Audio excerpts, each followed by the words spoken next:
My name is David Rodriguez. That's my email address, which I'll show now and we typically show at the end. Um, if there's something we didn't cover or you need a further question on or other related to your garden and landscape, please do not hesitate to send us an email. And if you need something identified, please send quality images attached and not part of the email. And that's me hiding behind my new mask. Do you all know what that plant is right there?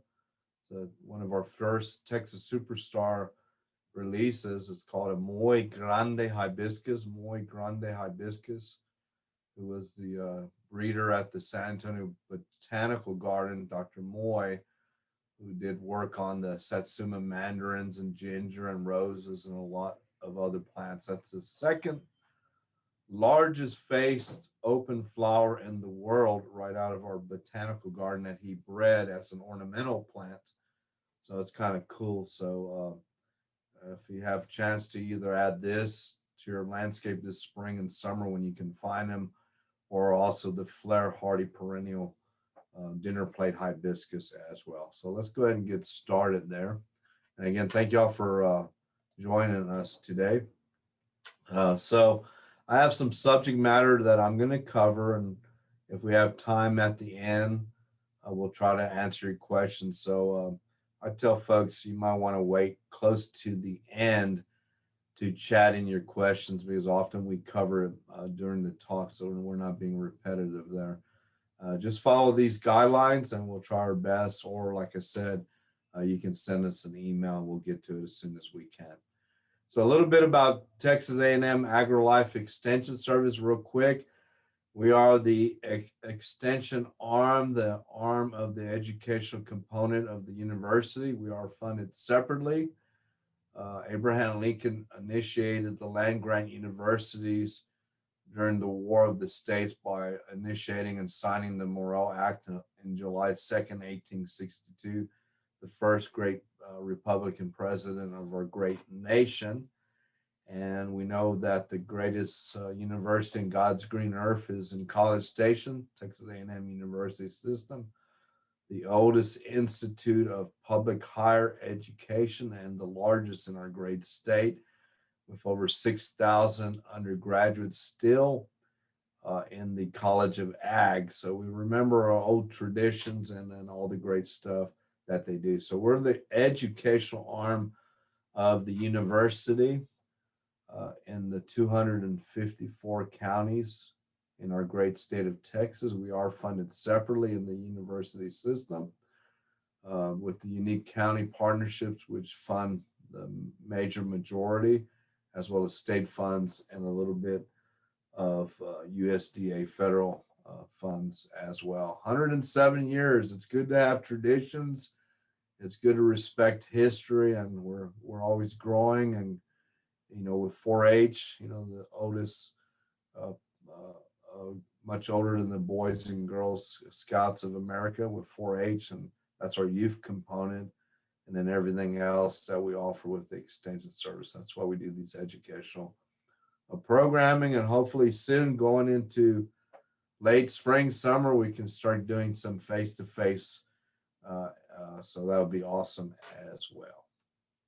So a horticulture program with the extension service is earth kind. That's what we focus on. Is we all need to be better stewards of the environment. So if you have not taken the earth kind challenge, or you want to learn more about being a better steward of your garden and landscape, please visit our Aggie Horticulture website. On the home page, you can click on the Earth Kind Environmental Stewardship Program, and please take the Earth Kind Challenge. It's a real good test to take to see where you are being self-sustainable and more reliant on your home garden and landscape as well. And of course, the major principles, and we'll be covering a little bit about this, particularly water conservation. If you live here, your water purveyor is San Antonio water systems. We're always in drought. We always have issues, but in order to be good stewards, we have to use that water very, very wisely, not only indoors, but as well as outdoors. 40 to 60% of water is used, particularly on lawns and landscapes during the peak months of July and August. So what can we do to reduce that and use it wisely? And then the other components that we have are all part of the Earth Kind Environmental Stewardship Program as well. So a little bit about lawns. Hopefully most of your plants, it's amazing since our presentation that we did soon after the mid-February weather event with that unique hard freeze that we had that gave you all the steps by steps of what to do to kind of get some of this plant material to bounce back. But it's amazing how a lot of plants have bounced back.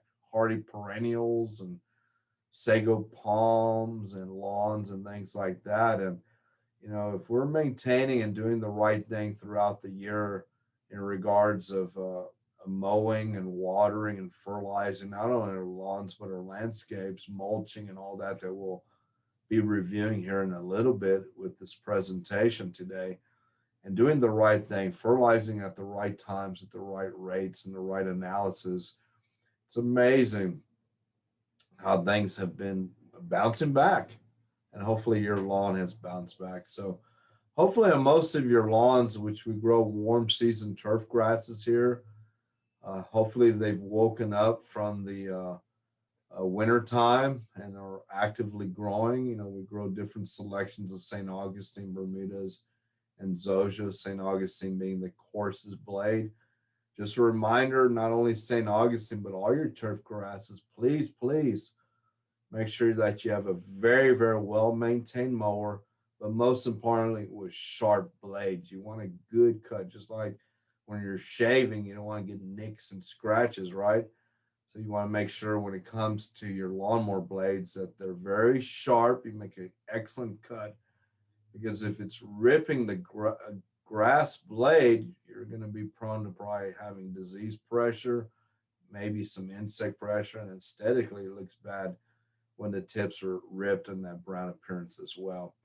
Many varieties of St. Augustine that you can grow, some standard like Raleigh, FLORA-TAM, which is the most drought tolerant, the only St. Augustine selection to make it through the drought study test that we conducted years ago with San Antonio Water Systems and Texas A&M into the Extension Service.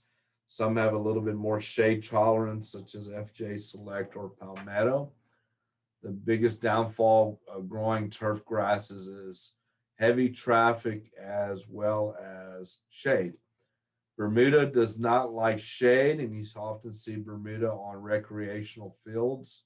Doesn't need full sun, so sports fields even need time to recover through proper maintenance. So Bermuda is good, but it's for sun, and there's many varieties of Bermuda. And Bermuda, of all the warm season turf grasses, during the month of May and June, if you have to have water not only to germinate, but to get it through the heat of July and August, the two below is Blackjack and New Mex are the only turf grasses that we do by seed, but we do that in May and June. And a lot of people think they save a lot of money by doing seed, but you have to make sure it's in full sun, a clean, raked, weed-free seed bed, water not only to germinate that seed, but again, to get it through the heat of July and August. So it might not be the answer. Usually planting turf grass solid, fresh from the farm, rolling it like a carpet is really the best choice for many of these selections. Zoysia, there's two varieties that I really, really think have really proven the test of time, and that's both El Toro and Palisades, or Jamar is the third one, you might say. It's a little bit coarser blade grass than Bermuda, but St. Augustine would be the coarsest of all the selections of warm season turf grasses. Again, shade is always the issue.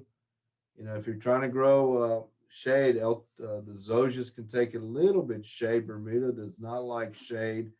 St. Augustine, particularly FJ Select or Palmetto selections, are a little bit more shade tolerant. Less inputs if you're trying to grow warm season grasses. In the shade, you let it grow higher, you fertilize it less.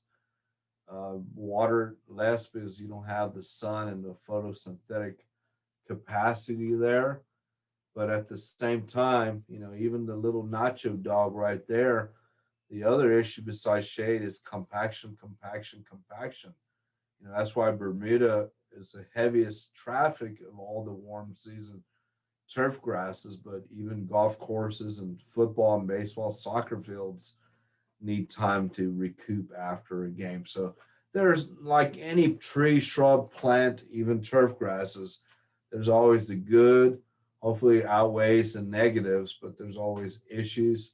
And if you can't not grow successfully in the shade, then long term, then you convert to ground covers or appropriate shade loving material that will perform, or mulched areas that have seasonal container plants as well. We practiced the Don't Bag It program. Hopefully, y'all have minimized when the trees start dropping their leaves in the fall, or the oak trees start pushing out or froze out the leaves and dropped them on your lawn, or as well as grass clippings. We really, really, really try to practice Don't Bag It. You have free organic material, you have free moisture, you have free nutrition from the tree leaves, from the grass blades that have mined what you've fertilized out there. So after the morning dew has dissipated on a slow pace, well maintained mower, preferably a mulching mower with sharp, sharp blades. You go over 2 or 3 times, removing no more than 1/3 at any given time. A rotary is the standard one. Real mower would be for the very short Bermuda that's under 2 inches, or Zoysia, using the right mower, but try to keep things in place. We only bag excess leaf or grass clippings if it gets so thick that it's deterring the growth of the turf grass or possibly shading it.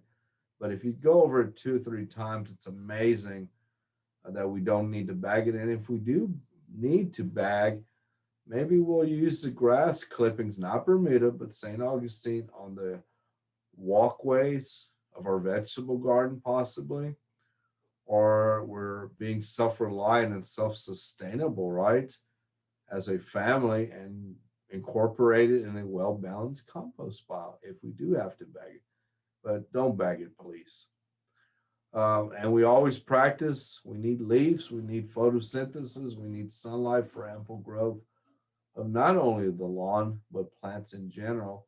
Again, sharp blades, and we follow the 1/3 rule of thumb that we need green, we need blades. We only remove no more than 1/3 at any given time when we're mowing. And most of y'all should be mowing probably up to once a week, probably every 10 days, possibly, maybe 14 days during the spring right now. And hopefully going into July and August, back in early March, but from mid-September to early May, still have time to core aerate your lawns. Remember, most of us had very, very heavy clay type soils. So using a core aeration machine that has 3-inch tines to extract a core of soil, which you do not need to pick up, that lets better gas exchange. It encourages the turf grass to go deep, deep, deep. So when we are putting that extra water that we bank throughout the year on our lawns and landscapes in July and August, this really helps with that. And hopefully back in early March, you put that lawn dressing, premium lawn dressing out too, which acts as a sponge to really cut back on your watering demands. We have challenges, particularly if you live on the 35 corridor. I know we get a lot of folks throughout the state that attend these webinars. So we have what we call apparent materials limestone, clay type, calcareous type soils, very high pH. And often many of us lack soil. So it's very important when you have a lawn to have at least a minimum 4 inches of soil, ideally 6 inches plus, So when you spend all this money on these very, very expensive houses, that should be, your landscape should be part of the proper planning and soil prep before you move in and before they lay sod and before landscape is done as well. So we talked about this. It's too late. It's getting too hot. You don't want sand. You want a premium, properly aged organic material. If you really want to save water in July and August, you core aerate. You do this from mid September to ideally early March is the time to do this as well. And there's many types, manure base or biosolids. You make the decision with your pocketbook. Best make sure it's properly aged. It's not hot. It's been finely screened. If you biosolids is really the best if you can take that smell for a couple of days. But like I said, it's too hot to put this out. We should have put this back in early March. Mark your calendar for next year. But right now, most of y'all have mowed your lawns 2, possibly 3 times, or from now to May 1st at the latest. And I'm saying mowing your lawn, not your weeds, right? You know, get the 1959 premium. This is prime time, prime time. We've been recommending this for 42 years, folks. It's a premium lawn fertilizer. It's slow release. We do not use slow release fertilizer for your winterizer in mid-October. It should be an 18612. So we do not use slow release fertilizers for the lawn. This is the same fertilizer you can use for your spring and your fall vegetable garden as well. So it's an all-purpose as well as around trees and shrubs. Get it out this week if you have not applied it. Remember, most plants are made up of 3 to 1 to 2 parts. 3, 1, 2, just like the analysis: nitrogen, phosphorus, and potassium. So we have the science behind it, and that's why we've been using and recommending for over 42 years. Now, I hope everyone that's listening to this webinar today know the dimensions of your landscape, your house, your lawn, and not 1 bag for front yard and 2 bags for the front. So know your dimensions so you know how much you're putting out of that bag. 5 to 7 pounds of that bag per 1,000 square feet. I think a 40-pound bag covers about 7,200 square feet. So know your dimensions, do your measurements, mow the grass first, and then apply it at the right rates. You have the right analysis here. It is slow release for the spring. And then as soon as you finish applying, wash out your spreader and water the fertilizer in as well.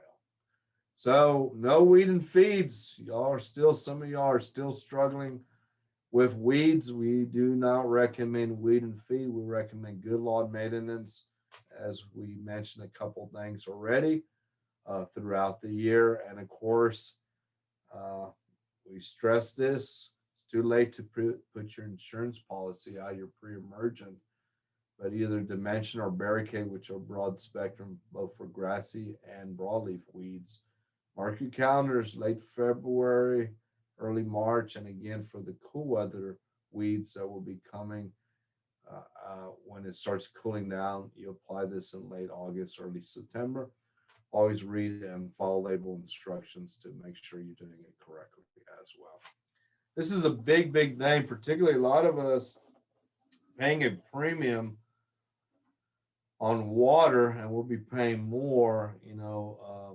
Our sewer rates here in San Antonio are during the winter months, so we shouldn't have to be watering a lot of our lawns and our landscapes during the winter months, and that's where your sewer rates come, and that's how they adjust your bill throughout the rest of the year, particularly with spring and summer. But folks, if you're not doing an irrigation audit and efficiency, not only for an in-ground sprinkler system, but also even if you're a hose dragger, I don't like using 5/8 inch hose. If you want to get that water, get at least a commercial 3/4 inch hose, and know your system. We locally here in San Antonio, we have the San Antonio Irrigation Association. So if you need help on doing an audit or making sure we're not watering this the sidewalk and the street and the drive there. You know, these plants don't waste water. We waste water. So if you have a lawn now in the springtime that's kind of in the shade, you water less, you mow higher, you fertilize less. We should probably be only watering a half an inch a week to 10 days right now. If it's in full sun, then that would be about an inch a week or every 10 days. Okay. So doing an irrigation audit is not only getting your system efficient for leaks, the way it's putting out the water, but it's also giving you a guideline of how much water you need for 15 minutes up to possibly 30 minutes per zone if you have an in-ground sprinkler system or even the hose if you're dragging it out there as well. So weeds, weeds, weeds. A lot of people are having weed issues. If you water and it rains, you know, we need rain, folks. It's been real bad. We need rain. And of course, we adjust this if we have a significant rain event, right?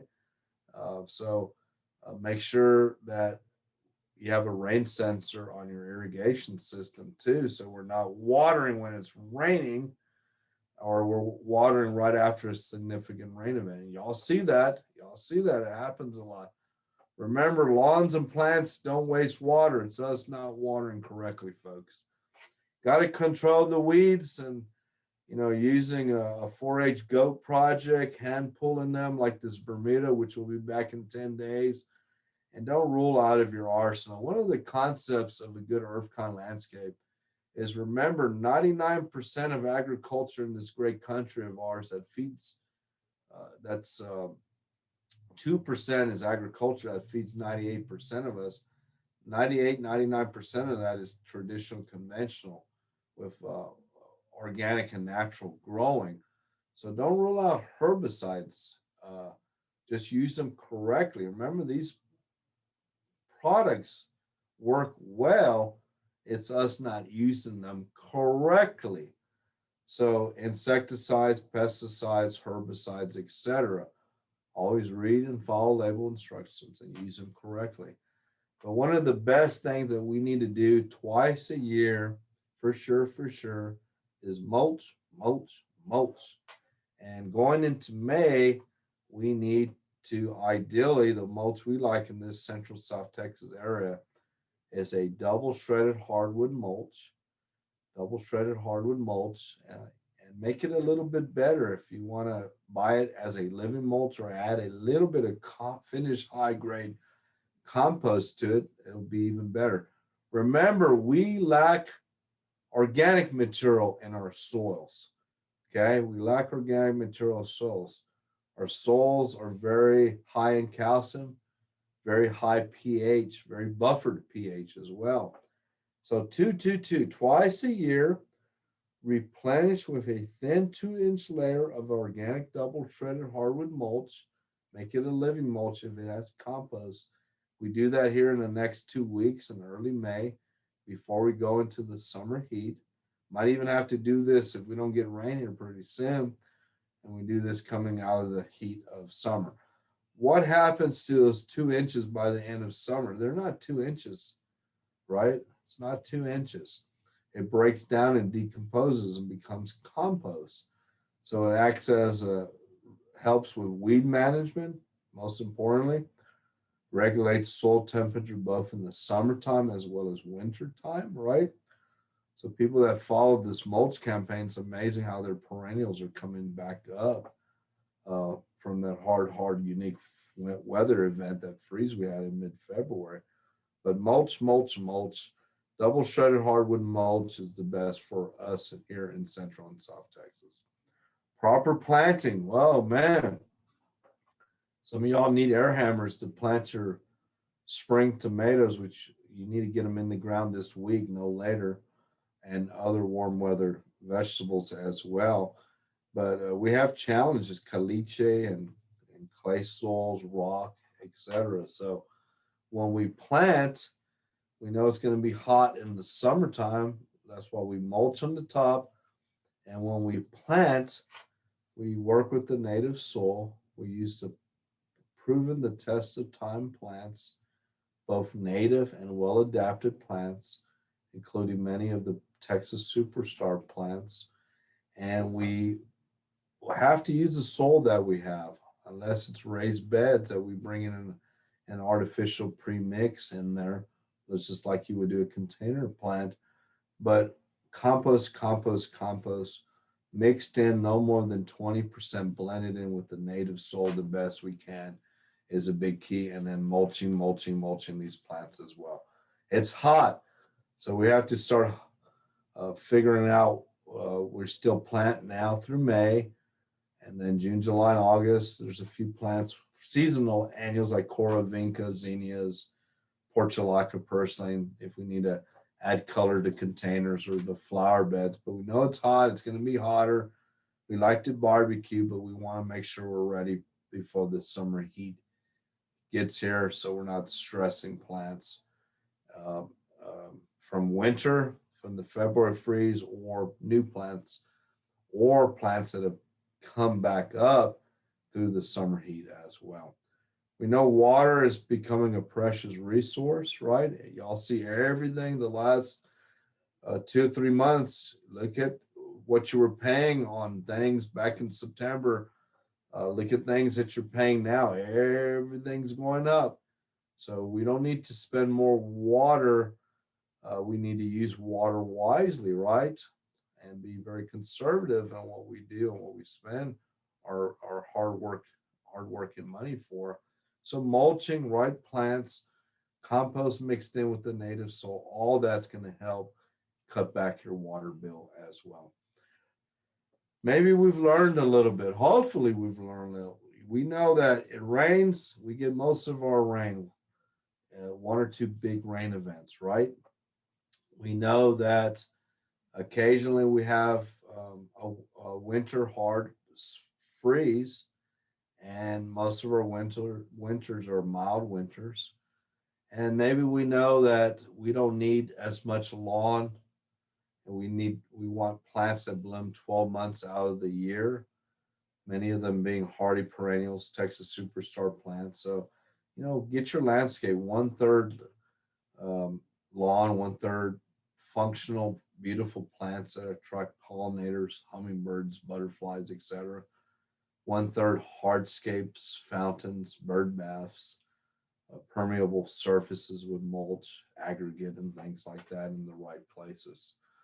So, real quick on your vegetable gardening, we did mention this. We're going forward with our spring 2021 tomato trial. We're out there planting some peppers today on our tomato trial that we planted last week. Thank you for all the folks that helped with that. Warm weather crops are everything that has a berry, a seed, a fruit: tomatoes, peppers, eggplant, squash, zucchini, cucumbers, green beans, etc. You need to get all these warm weather crops in this week. Okay. In this week, we try to run the race. We try to be in by June and by 4th of July, because July to August, unless you're growing carrying over sweet potatoes, growing okra, some hot peppers, it's too hot. So get these warm weather crops planted this week. Don't procrastinate. Get those squash and zucchini, cucumbers, uh, bush beans, seeds in, planted ASAP, because the time's running out. It's going to get too hot to maintain and grow these plants as well, because it changes in a heartbeat. Some of y'all this week woke up this morning with your heater on, and then by 2 p.m. have your air conditioner on. So we want to make sure to not only get these vegetables done this week, but folks, we talk about 12 months of landscape color, planting plants that we have bees, pollinating insects, beneficial insects, so we can enjoy the hummingbirds, the butterflies, and all that great things. Don't forget, not only the right plants, we might have to supplement feed as well. Set up hummingbird feeders. Set up water for our little bird friends. Maybe go visit with the folks at Water Garden Jams. Ask for Shane, the owner operator. Great family business. Water Garden Gems. I think they're doing their a big koi event this weekend. You might want to take the kids out there, go check that big event they're doing. Or Wild Birds Unlimited over there on Hebner, and they can give you different types of bird feeders for the right birds at the right times of the year. Uh, Hummingbird feeders, bird feeders, etc. So we got to tell you, and it's good to see all these little ones, all these beautiful seasonal migrating birds and throughout the year. And, good positive bird population will also decrease quite a bit of insects as well in your self-sustainable landscape too. So don't forget the little birds and get that water and proper feed out there for them as well. A lot of folks are still planting. Perennials are going to start being more available here at the end of April through the month of May, early June. Most of the plants of the Texas Superstar Plant Program are bread and butter, has always been perennials such as Gold Star Esperanza, Blue Cape Plumbago, New Gold Lantana, all that stuff that looks pretty. That's laughing during July and August heat, but let's get them planted ASAP, hunker them down, mulch them, prepare that soil properly with 20% finished grade compost, and enjoy them as well in your landscape. And 90% of the 96 plants have come out of the San Antonio program here statewide for the Texas Superstar Plant Program as well. There's also a cool brochure that you can print out on your colored printer, or some of the independent nurseries might have them as well. The last one that's been updated is 2020. It costs money with the Texas Department of Agriculture and Extension Service and Research and the Texas Nursery and Landscape Association. But you go to the Aggie Horticulture website, and on the homepage, you can learn more about the Texas Superstar Program and plants and locations of where to purchase these throughout the year, some of them being seasonal. And you can learn more and print out this brochure on your colored printer as well. So we always mention these websites. If you're not familiar with them, please use them. Aggie Horticulture, the Bexar County site, to see what our other colleagues are doing and other educational programs that we offer locally here. And of course, plantanswers.com. Dr. Jerry Parsons and Dr. Finch have a lot of great information archived there. Bluebonnets are starting to bloom out, so please go to plantanswers.com. Dr. Parsons is a legend, a horticulture legend. I put him up there with Lynn Lowry, Benny Simpson, Luther Burbank, Dr. Moy, but Dr. Parsons is still alive, and he does the KLUP radio show at Millburgers every Saturday and Sunday from 12 to 2 with Dr. Finch. But read up about the colorization of the Texas bluebonnet and the great plants person that Dr. Parsons, all that he's done. He's tired and retired, but he's still in the game. And all these great plants, many of them being Texas Superstar plants, is for all his great contributions. But most important, read up on the Texas bluebonnet and all the great history on that as well. So thank you. We'll entertain some questions. I talked about some of these subject matter, ground covers, lawn maintenance, and other subject matter. We have a lot of this archived on previously recorded webinars on the My Extension 210 YouTube channel. Please go to it, check it out, study up, learn more. Citrus, fruit trees, other subject matter. All we ask is please subscribe to it and share the wealth and get other people to go to that, but subscribe to it as well. And Ruby does such a great job. And thank you for all your years of service to us. Ruby will be going on to greater pastures. She's been with us, I think, 7 years. And thank you for helping today, Ruby, as well as all the work you've been doing with the Youth Gardens program over the years. So 7 to 9, Bill Rody, my radio mentor, listened to us on the 1200 AM Garden Show. I think Mark Fanek or Mike Fanek is going to be doing it for me this Saturday. We have a family reunion that we'll be going to. So, Ruby, we got any questions for Denise? Yes, David, this is Ruby. Thank you. So we have our first question from Miss Lori, and she wants to know, is higher better as far as mowing height for your lawn? Okay, so with supplement irrigation for spring green up, proper nutrition, you be mowing more often in the spring, less often in the summer. So we adjust the mower height higher in the summer. So typically in spring, most of the lawns are mowed every 5 to 7 days, possibly 7 to 10 days. In the summer, we go up higher because we want more leaf mass for more photosynthetic opportunity for the lawn. So we mow less often, maybe every 10 to 14, maybe 14 to 21 days during the summer months, and we're watering during the peak summer months for survivability. And then in the fall and winter, we mow occasionally more for tidying up, weed management, and just to give it that nice look. Okay, thank you, David. Our second question is also from Lori. She has a question about her straggler daisy. So she has a straggler daisy as ground cover in her backyard, and she really wants to know how to propagate it to fill in some bare spots in her backyard. Do you have any tips on propagating straggler daisy, David? You can consider after the new growth is flushed out and is somewhat has hardened off, so you don't want to use tender growth. Make little cuttings early in the morning when it's not too hot. Make sure those cuttings are not exposed to the elements, i.e., the sun, the wind, so they don't desiccate and dehydrate. If they have any new, very tender growth or flower buds or flowers, you do want to remove those.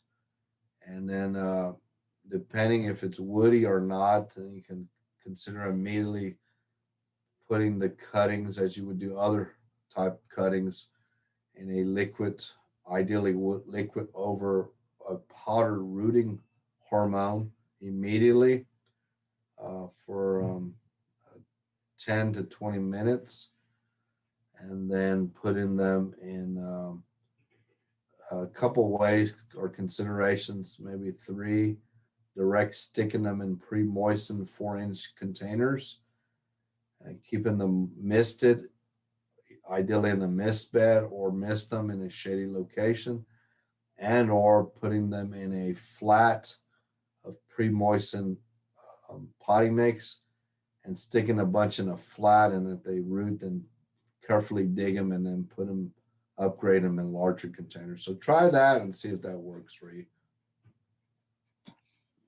Okay, thank you, David. Our next question comes from Talit, and they ask about mulch. It looks like Bill Swatner replied a little bit about mulch in the chat, saying that the mulch will protect the soil from drying out Oh, definitely. That's why we mulch, folks. This is the best mulch for Central and South Texas. And you want to put a thin layer because it takes about an inch of water to saturate 4 inches of soil. So most plant roots, be it turf grass or trees, most plant roots, a good 90%, even big trees, most of the roots are only about 6 inches below the soil surface. That's why you put a thin layer of mulch, and when it breaks down and decomposes, all the benefits of this mulch will regulate soil temperature, hold the moisture in, regulates both winter cold temperatures and warm weather. So Malcolm Beck, the father of Texas organic gardening, great mentor, would always use a soil probe, soil thermometer. It's 106 degrees heat index. We put the soil probe thermometer under that mulch layer 2 inches into the soil profile. Guess what? It's 80 degrees. So it does make a big difference. And it's a good way to be an environmental steward of your landscape by cutting back your watering, but most importantly, building up the soil organic material as well long term. Thanks, David. So I guess I know the answer to this. So, but they were asking specifically, should you mulch native plant beds too? Mulch everything, mulch everything, everything, especially native plants. Just because it's native doesn't mean it doesn't need water. And I know, folks, I planted this native plant 2 weeks ago, and then I went out of town. Why is it dead? Well, native plants need water too. Everything. Your walkways in your vegetable gardens, your vegetable plants, your container plants on the patio, everything. Yes, mulch, mulch, mulch, definitely. Okay, thank you, David. Our next question comes from Lori, and she wants to know, can you recommend a the best container tomato plant? Best tomato that I really like the best, but you're almost impossible to find anymore. But you might find it. Is one called Top Gun. Top Gun. And I think we made that a rodeo tomato about 7, 8, 9 years ago. And it's a medium sized tomato and pretty awesome. That's the best one, but if you can find it. If not, Celebrity, which was an official Texas Superstar plant release, excellent in container. If you want a smaller, compact plant, but that's not going to yield as much, patio tomato is pretty awesome. Or if you have a large enough size container and you cage them like all the other ones, look for a cherry type or small fruited tomato as well. Ruby Crush, BHN 968, any of those types of tomatoes would do well. Great, thank you, David. Next question comes from Talit, and they want to know. They say that my pomegranate tree is putting up new shoots from the roots, but no new leaves on the branches. Do the old branches need to be cut down to allow the tree to regrow from the ground? Yeah, I think pomegranates got hit pretty hard on that mid-February freeze event. So, like any type of a perennial plant, back in early March, and you can still do it now, is kind of scratch with your fingernail or your pocket knife just underneath the bark, and or they probably snap. It's probably no green at all. So you need to take all the ugly and dead out, trim it back to the green wood or what you're visibly seeing from the bottom shoots of growth. Pomegranates, most fruit tree and nut trees are grafted. Pomegranates are on their own rootstock. They are not grafted. So take all the dead out, regrow them, retrain them to 5 of the best shoots, north, south, west, east, etc. 5 is no more than 7. Pomegranates tend to sucker quite a bit from the bottom, so you need to constantly trim out that. And often they tend to sucker more because they're planted too deep or we have excess soil or mulch up on the crowns, which is a no-no for any type plant. Once you designate 5 to 7 trunks, then you skirt each individual trunk up 12 to 18 inches. You remove all that growth. So it should be skirted up 12 to 18 inches, and then you retrain them. Please go to the Aggie Horticulture website under the fruit tree section. We have much, much more in-depth information on pomegranates as well. Okay, thank you, David. Our next question comes from Kathy, and she wants to know, how do you get rid of sedge grass weed? She thinks she keeps digging it up, digs deep, but it keeps popping up a few days later. Yeah. So weeds are classified as grassy weeds, as we see this Bermuda, which is a mess. Broadleaf weeds like dandelions or anything that's broad or fleshy. And the third classification is your sedges, i.e., yellow or purple nut sedge. So, literally, that nutlet, which is in the ground all the way to communist China, you can't dig it out. So every time you're pulling on it or trying to grub it out, all you're doing is snapping it. So one little nut sedge becomes multiple nut sedge. So it's not a grass; it's really a sedge. So normally, why do we have this weed issue, purple or yellow? And that's because normally we haven't built the organic material in the soil, i.e., compost when we plant. We're not mulching. We tend to overwater, so we need to look at that as well. We have very, very poor soil drainage. If it's in your lawn, you have very compacted soils. You need to start core aerating as well. So, we always say, what do I need to do to kill this weed or this insect? We need to ask why it's there, first of all. So that's why that sedge problem is there. The biggest problem also is we're not sourcing quality garden or landscape mixes, particularly bulk mixes. We're bringing in Bermuda. We're bringing in root knot nematodes. We're bringing in sedges, particularly if there's too much sand in these blends. So often we're bringing the problem in. So look at all that. For the herbicide, the active ingredient herbicide that you're looking for is called halo or halosulfuron, and it's usually under the brand name Sedge Hammer, and get that. Use it as recommended on the label, and it specifically says to use a non-ionic surfactant. Non-ionic surfactant. The sedges have very waxy cuticles, so when you put water on it, it just like a duck's back, it just bounces off. So what a non-ionic surfactant is, when you mix this up per gallon of water, try to use rainwater if you can on your herbicides. Use some spreader sticker, and that helps adhere that herbicide to that waxy leaf surface, that cuticle of that leaf surface, so that herbicide early in the morning you're applying this, not on a non-windy day, or you put it with a sponge or spot treatment, depending where it's located at, and it is absorbed through the leaf cuticle early in the morning, and then it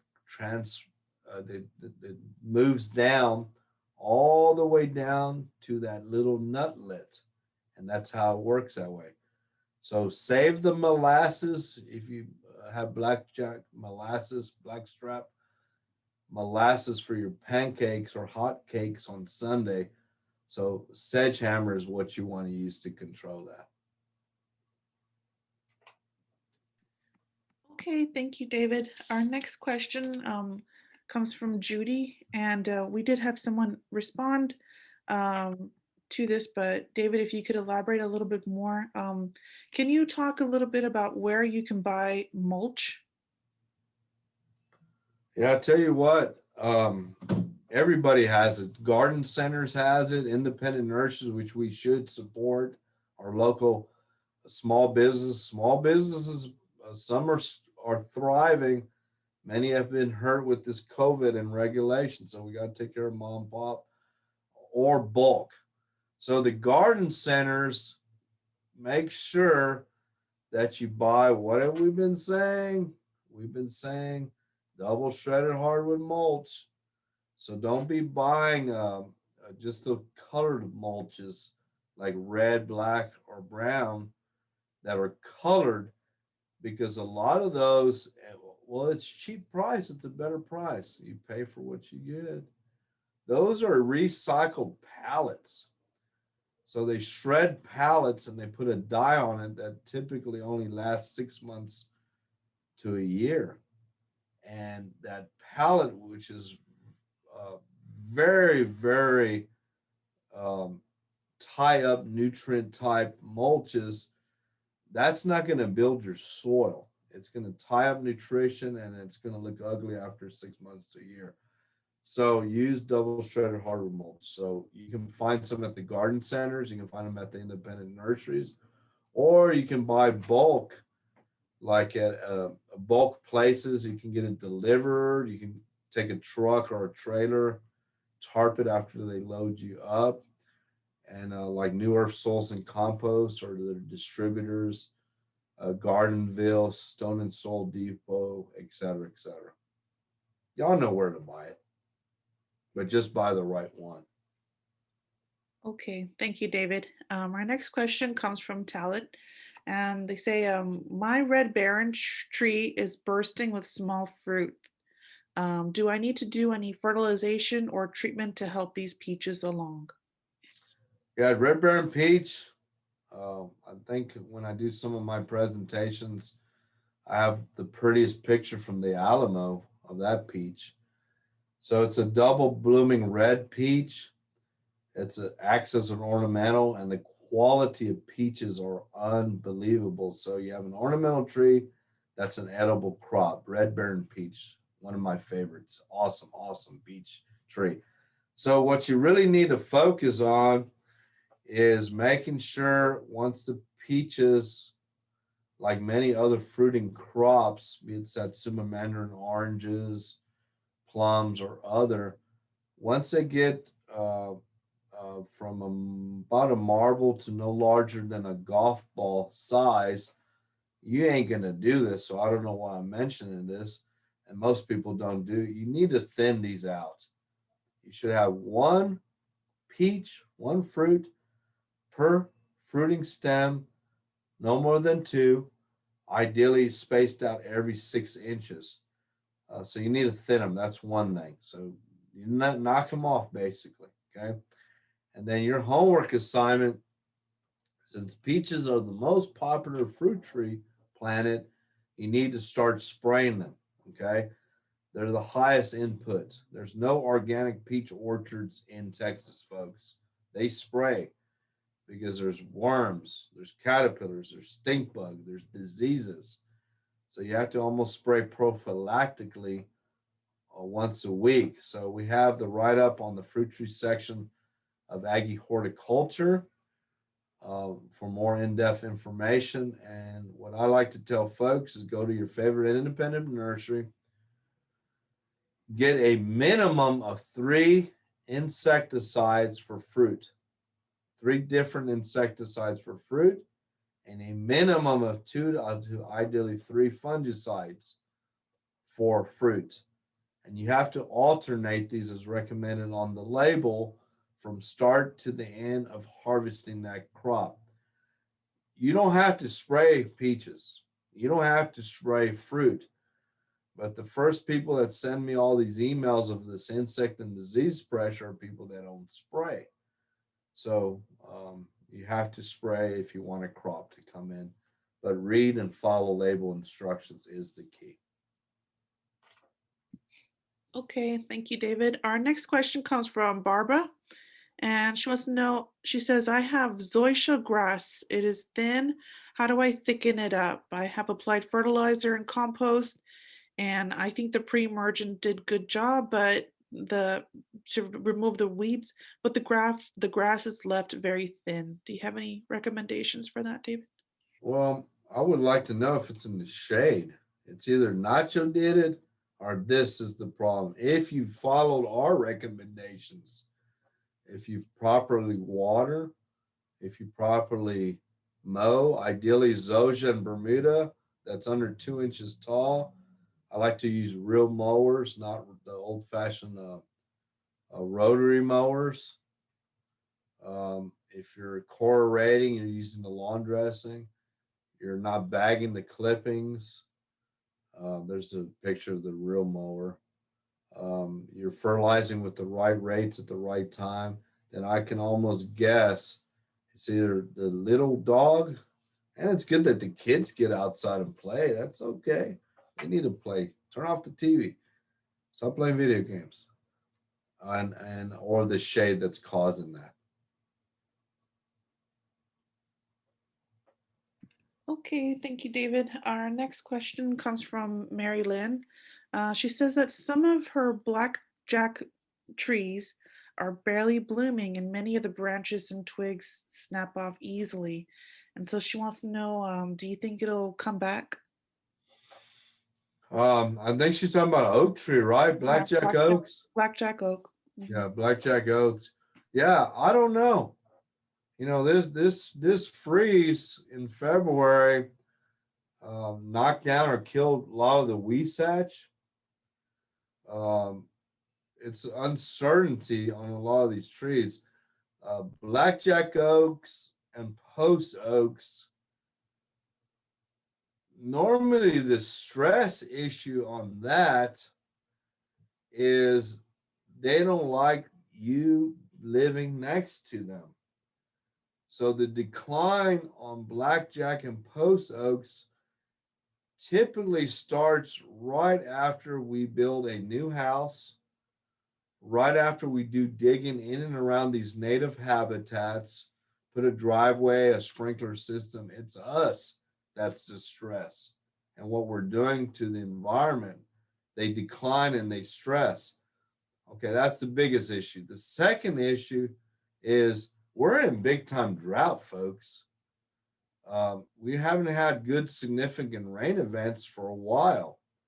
So I think a lot of the stress that we're seeing on these tree species is we're blaming it on that February winter event.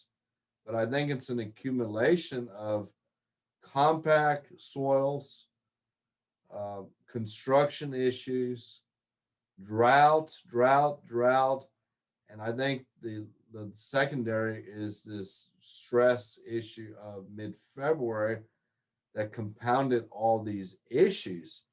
So remember, trees are the largest investment in our landscape.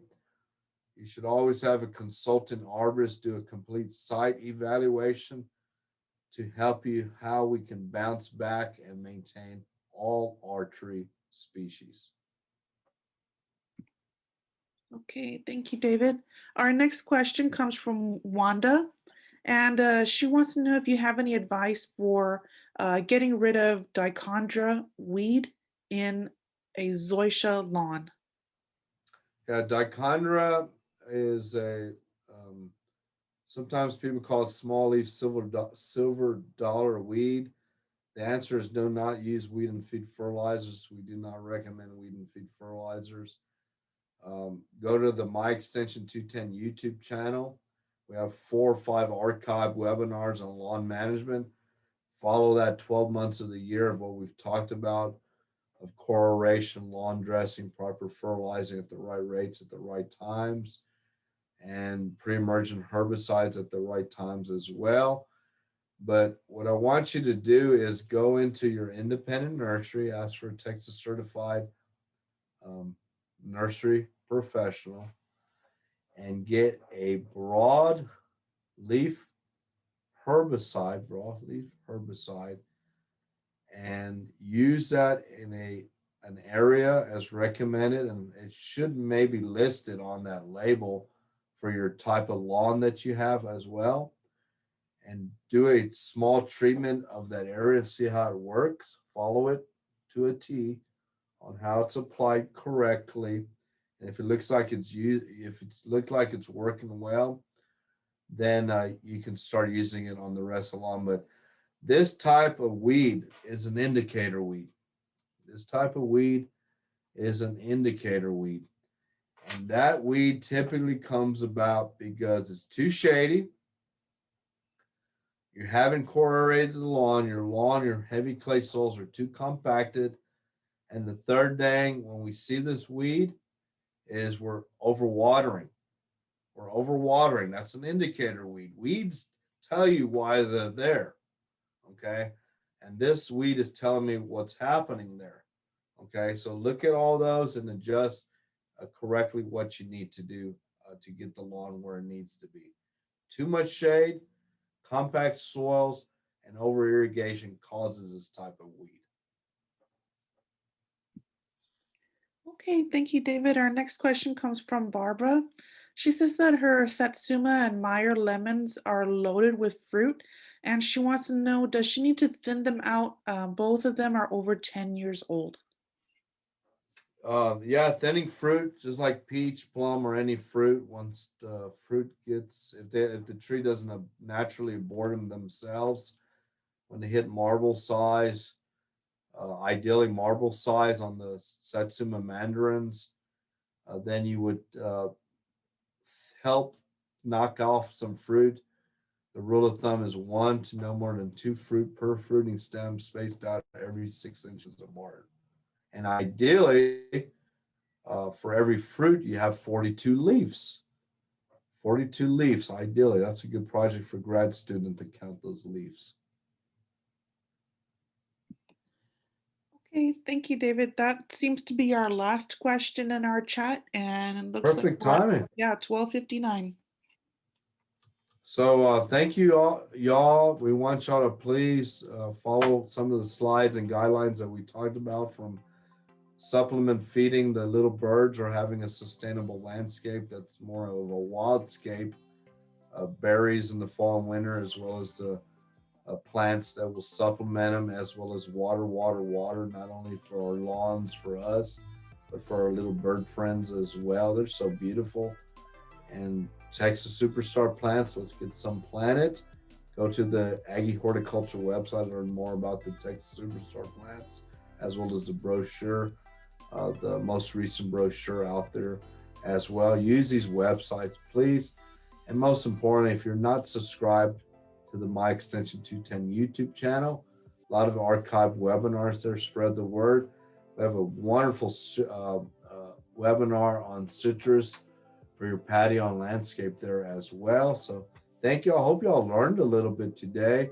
Remember, let's be smart on watering not only our lawns, our landscape, our patio plants, right plant in the right location, both native as well as well-adapted plant species, many of those being Texas Superstar plants because they bloom more than 2 seconds out of the year, and they've proven the test of time. Plus, we want pretty out there as well. And then there's my email address. Send me questions or quality images attached to the email.